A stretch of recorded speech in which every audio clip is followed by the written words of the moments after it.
Welcome back to the CryptoFather channel on the 27th of March. Today, hope you're all having a good Tuesday. As usual, we're going to look at a bunch of articles today. Elon Musk apparently is launching X Money. What the hell is that? Let's just jump straight into that and we'll look at the market sometime throughout the day or throughout the video. Elon Musk confirms cautious launch of X Money on social media. I remember talks of Elon Musk wanting to make X similar to WeChat, in which he would implement payments and make it essential as WeChat is in China. And so this is probably one of the steps towards that. Limited launch of X Money under Elon Musk's leadership. Musk emphasizes caution and savings protection, investor anticipation for integrated financial services on X. This should be interesting.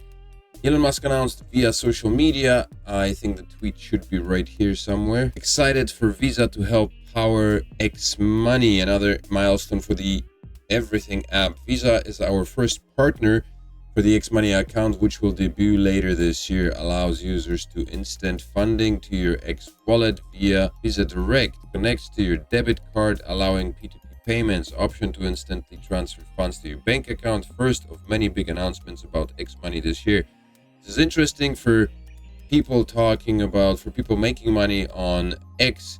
Wendy was asking when crypto, so I guess crypto is not installed just yet. Right now it's just fiat money. Elon Musk confirmed that X Money will debut under a cautious rollout strategy, prioritizing asset safety, while investors speculate on the implications of the final industry. With social media platforms, this strategic move could significantly impact the cryptocurrency landscape. Following initial disclosure, Musk elaborated on the upcoming launch of X Money, describing it as a very limited test version. Musk emphasized increasing safety measures concerning users' financial assets. Musk stated initially it will be a very limited test version. When it comes to users saving, extra caution must be exercised. Indeed, because apparently things happening lately with Coinbase and kidnappings is weird. It's weird to say the least. Coinbase faces investor lawsuit over alleged damages from data breach. So just recently there was a data breach into Coinbase, which apparently leaked something close to about 70,000 users' data. And so a bunch of people have now gotten together and it looks like they have launched a lawsuit. A crypto investor sued Coinbase last week, alleging the exchange's failure to disclose details of its business dealings with regulators and bad actors has caused shareholders to suffer significant losses and damages. Coinbase's stock is up 7% since it revealed that less than 1% of its customers' data had been stolen on May 15th. In a legal complaint filed on May 22nd in the U.S. District Court for the Eastern District, Pennsylvania, Coinbase investor Brady Nessler alleges he suffered significant financial losses and damages due to the public company's wrongly acts of omissions. Coinbase failed to promptly disclose that its customers' data had been leaked beginning in December 2024, a revelation that finally came to light on May 15th and caused the company's stock to immediately drop 7% and close at 244 later that same day, according to the lawsuit. The lawsuit also alleges Coinbase similarly declined to disclose information related to its dealings with UK regulators in 2020, roughly a year before the trading platform went public in the US. As a result, the defendants' wrongful acts and omissions and the precipitous decline in the market value of the company's common shares, plaintiff and other class members have suffered significant losses and damages, Nessler's lawyers said in the filing. So it looks to me like these guys are just out to get some cash based on whatever Coinbase was doing or not doing, I guess, reporting about their dealings with the UK government. And Bitcoin stalls below 110,000 as apparently $11 billion worth of profits had been taken. Obviously, Bitcoin hit an all-time high, and so a lot of people have taken some profits at this point in time, and this is why Bitcoin has kind of stalled. But you got to keep in mind that despite the fact that $11 billion have been taken out of the market, basically Bitcoin has been taking all that dumping pressure. It still remained at a pretty decent level. It hasn't budged that much. Looking quickly at the Bitcoin chart right now, we've got a green candle opening up here, and which reached the all-time high once more, or the old all-time high rather, on the daily. So this is a third green daily candle. On the weekly, we are still looking at a 8-week of green candles, 8-week streak. 1, 2, 3, 4, 5, 6, 7, 8. Right now, is it the 9th one opening up? No, it's 8 weeks. So this is a very unprecedented, very unusual sight. 8 green weeks straight in a row. Like I said, the last time this occurred was in 2023. 1, 2, 3, 4, 5, 6, 7, 8. In November of 2023, to be precise, when we had 8 green weeks in a row, at which point Bitcoin pumped from 24,000 all the way up to 44,000. So this was like 100% gain. But other than that, there aren't too many instances in which we had 8 green weeks in a row. So will we see another green week, or is this going to be or should we expect a retracement? Like I said, it's very unusual to see 8 green weeks straight in a row, back to back. Looking at the market cap, though, we are still at $3.5 trillion, which is $400 billion short of the $3.9 trillion we were at a couple of months ago. So there's still a lot of room to breathe. Bitcoin's presently sitting at 109,000, Ethereum at $2,500. What's happening to Ethereum is just shameful. BNB 671, 2, Solana 174, Cardano at 75 cents, Sui 349, Toncoin dropped below $3, 298, and Litecoin at $95. Polkadot 447. Let's have a quick look at Meowcoin. Meowcoin has a slump, but it must have pumped because the price tag is up at quadruple 08. Picoin price at risk as 2 million tokens hit exchanges. Picoin is a bit of a contentious token. Hard to know what to make of it, to be honest with you. Right now, what position is Picoin on? Where is Picoin on? 33, number 33 at 77 cents. But Picoin price is at risk of a big drop as investors move 2 million tokens to exchanges. This is a signal that investors are moving them from their self-custody wallets and selling them, and that demand for the coin remains limited. I think with the exception of a fringe group of people, particularly here in South Korea, in the city of whatever it is, Jeongju or whatever other city, I forget the name, there is very little demand for Picoin itself. It's more of a cult following right now than anything else. People, from what I understand, the city in Ulsan, as it stands, is just a collection of older people who have been somehow persuaded to develop a religious affinity for the token, or for the coin rather, and they began using it on their phones. And now, of course, once people get invested, once they get involved into something, they use it on a daily basis for years, because you got to keep in mind it took 5 years for the coin to be launched, which means that people had to log in on a daily basis almost. I mean, if you were very vigilant and committed to the cause, you would have been logging into Pi every single day, 5 years or 4 years, to get your mining going. And so right now you've got a group of people who are very committed to it, who have been doing it for 5 years, and so obviously they're going to be persistent in using it. But other than that, with the exception of traders, I don't think Picoin has got that much utility or even that much appeal to the general public.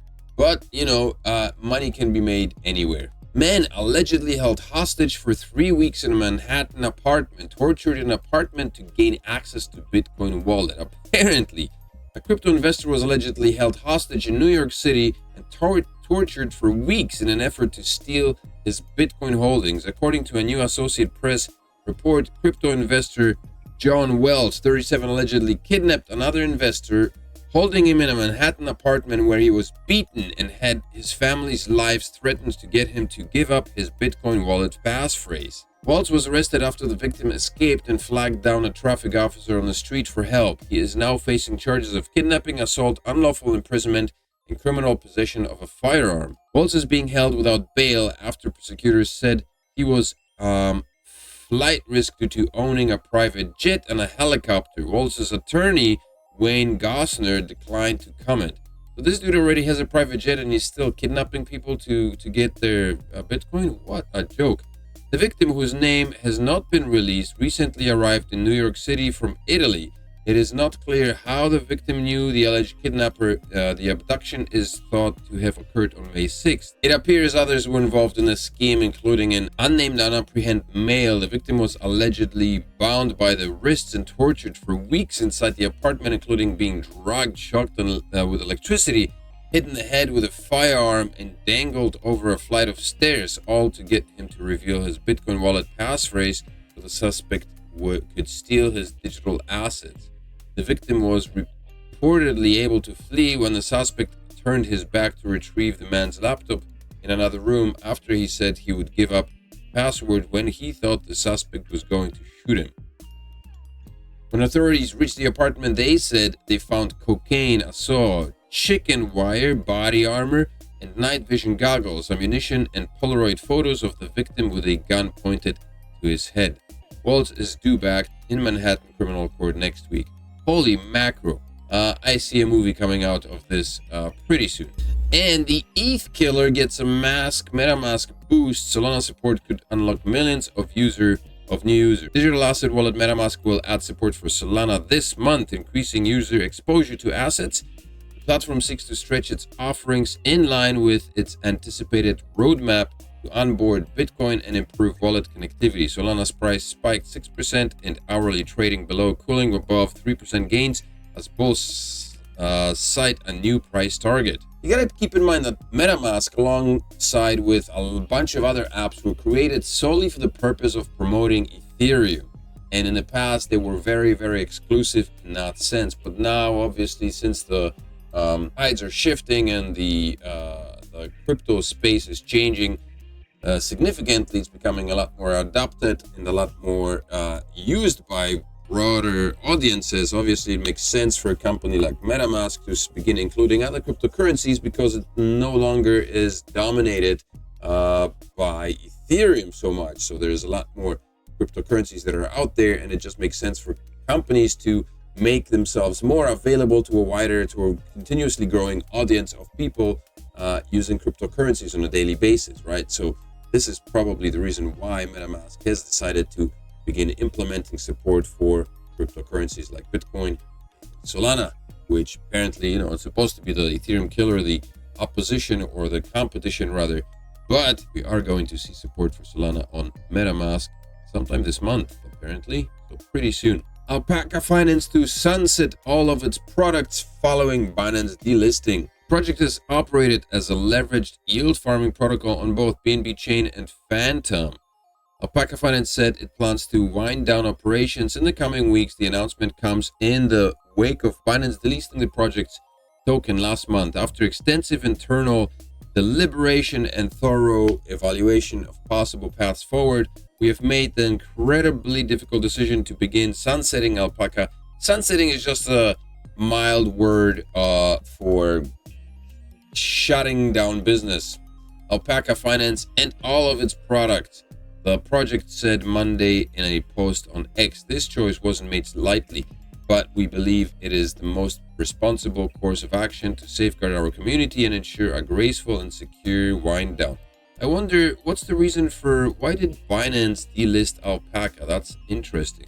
While Binance didn't specify why it chose to delist Alpaca, the exchange generally does so after conducting an assessment of various factors such as how a project is progressing, its liquidity, and its leaders' commitment.